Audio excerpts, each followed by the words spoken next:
դուք կներկայացնեք ձեր խնդիրը, որ բանկից եք տուժել, ինչ է տեղի ունեցել։ Так, ես ID բանկի տուժած եմ, բայց այս բան չեմ ուզում անդրադառնամ առանձին դեպքին, որովհետև այդ դեպքերին արդեն բոլորն էլ շատ լավ ծանոթ են։ Ուրեմն մեր բոլորի դեպքերը գտնվում է այս բանի քննչական կոմիտեում։ Բանկերին առանձին մեր պատմությունները, կենտրոնական բանկին առանձին մեր պատմությունները ներկայացնելով դիմում ենք ուղարկել,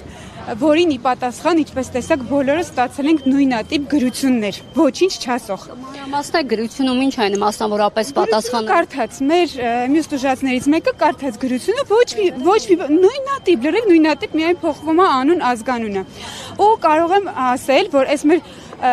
ակցիաների շնորհիվ նաև արդեն շատ լավ տեղյակ են մեր հայրենակիցները, թե ինչ ճանապարհներով է տեղի ունենում այս զեղծարարությունները։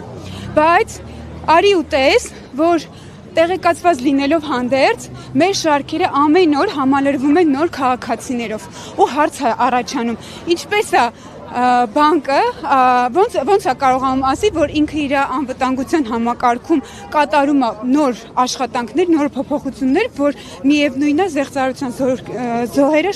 զեղծարությունները շարունակվում են։ Ու այսքանից հետո իրանք ինչ իրավունք ունեն, որևէ ֆինանսական պարտավորություն ներկայացնեն այն քաղաքացուն, ով տուժել է այդ անվտանգության համակարգը չպահպանելու արդյունքում։ Ու մենք պահանջում ենք, որպեսզի դադարեցնեն, չեղարկեն բոլոր այն վարկային պահանջները, որոնք ձևավորվել են բանկերի կողմից թերի աշխատանքի արդյունքում։ Այս ամենի գլխավոր պատասխանատուն կենտրոնական բանկն է։ Կենտրոնական բանկը պետք է վերահսկի այդ գործընթացները, որպեսզի վերականգնվեն քաղաքացիների խախտված իրավունքները։ Ակցիայի մասնակիցները, որոնք պարբերաբար բողոքի ակցիաներ են այստեղ իրականացնում, նշում են, որ կենտրոնական բանկը անգործություն է դրսևորում։ Ո՞րն է պատճառը ձեզ, սա ինչով եք դուք պայմանավորում։ Չեմ կարող ասել։ Անկեղծ կենտրոնական բանկի փոխարեն ոչինչ չեմ կարող ասել։ Այսքան այս կարգի անտարբերություն իր քաղաքացուն նկատմամբ ուղղակի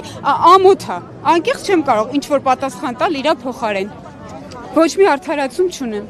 Որ վերջին շրջանում էլ դարձյալ կան քաղաքացիներ, որոնք զեղծարարության զոհ են դարձում։ Ունեք ձեր շրջապատում կան նման մարդիկ, կան, ունեք կոնկրետ տվյալներ ունեք, ովքեր են եւ ինչ խնդիր է իրենց մոտ, որ բանկից են տուժել։ Չէ, անձամբ իմ շրջապատում ինձ ծանոթ մարդ չունեմ, բայց այս մեր բողոքի ակցիային, որ միշտ մասնակցում ենք, այդ խումբը կարելի ասել, որ դիմել է հասարակական կազմակերպությանը, պարոն Կարագոզյանի նախագահությամբ, այդ դիմողները նորից ու նորից ամեն օր ավելանում են, անընդհատ դիմումներ է ստացվում, ու մեր շարքերը, մենք արդեն իրար շատ լավ ճանաչում ենք, ու մեր շարքերը ամեն օր նոր քաղաքացիներով է ավելանում։ Այսքանը երևից է։